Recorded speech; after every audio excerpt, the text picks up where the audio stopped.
Larry Bird is one of the best players in NBA history. But after many terrible opinions and takes surrounding his career, has Larry Bird gotten overrated? Before I get into this, let's first discuss what defines a player as overrated. Overrated is purely based off of how people rate you.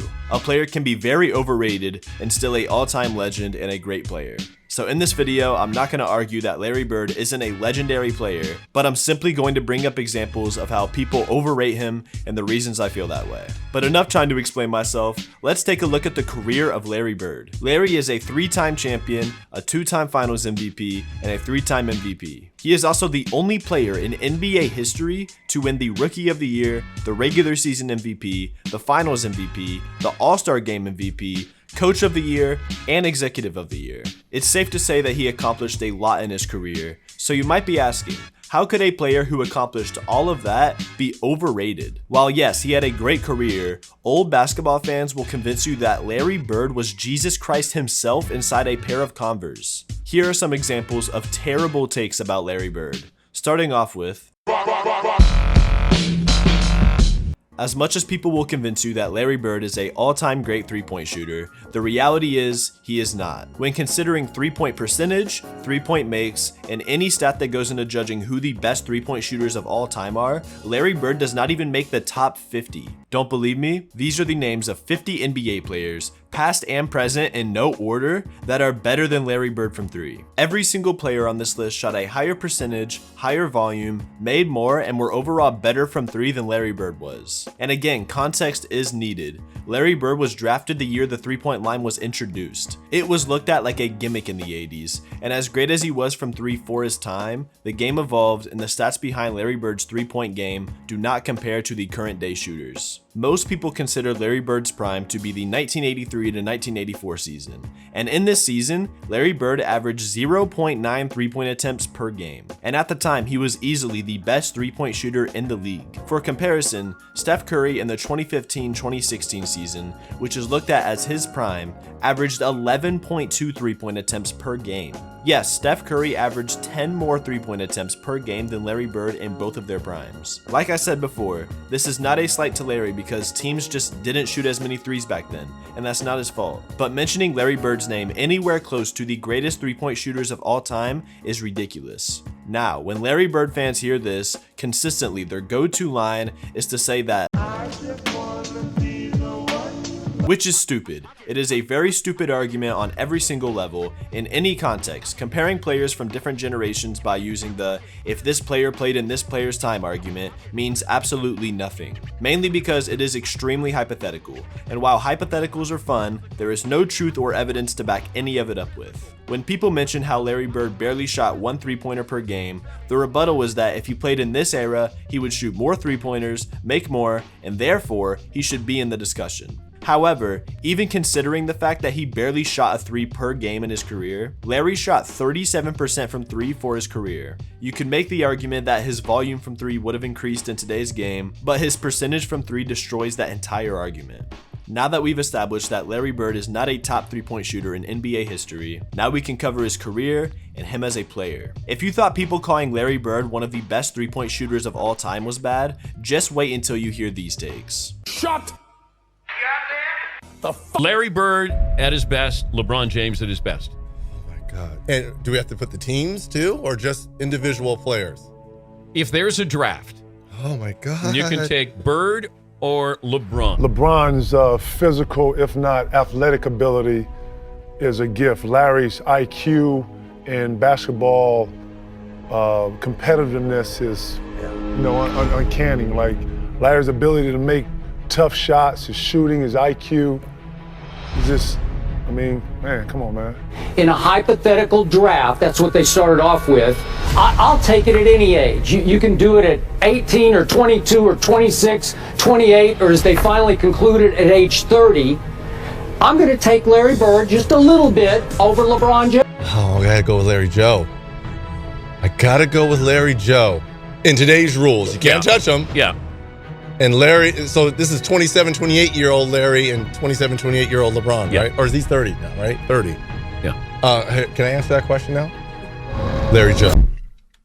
Stupid. I'm not going to let you get the chance.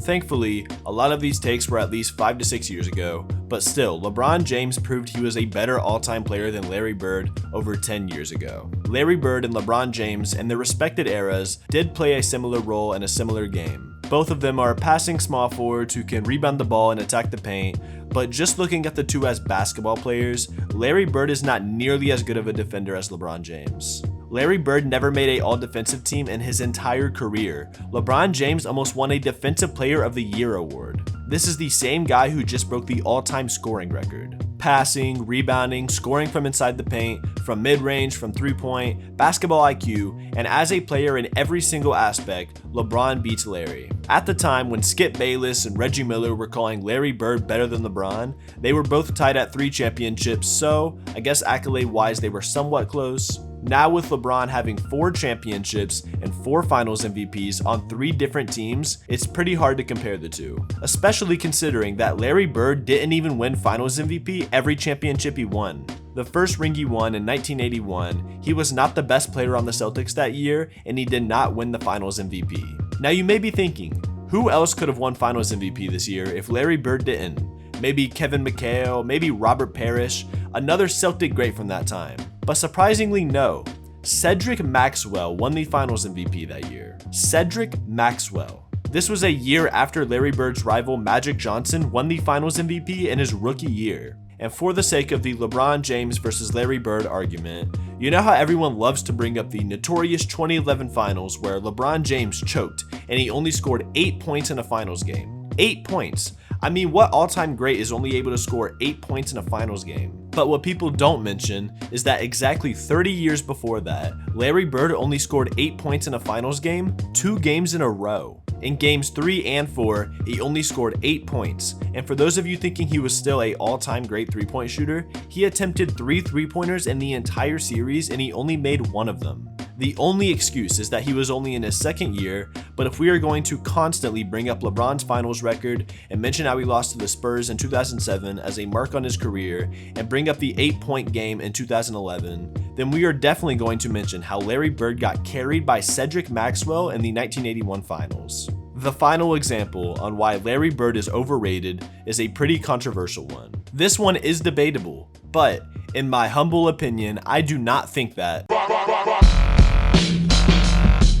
I'm not going to give my ordered top 10 of all time. I may save that for a video in the future, but here are 10 players I believe are greater all time than Larry Bird. Pause if you need to and read through the names, but I think that every player on this list has a better resume than Larry Bird, talent-wise and player-wise. And just to stir things up even more, even though they don't make my top 10, I believe Kevin Durant and Wilt Chamberlain rank higher than Larry Bird. I know Wilt Chamberlain not being a top 10 player is a hot take to some of you as well, but that's another conversation for another video. Most of these players do not need an explanation on why they are greater all time than Larry Bird, but I'll go over a few that may start a debate.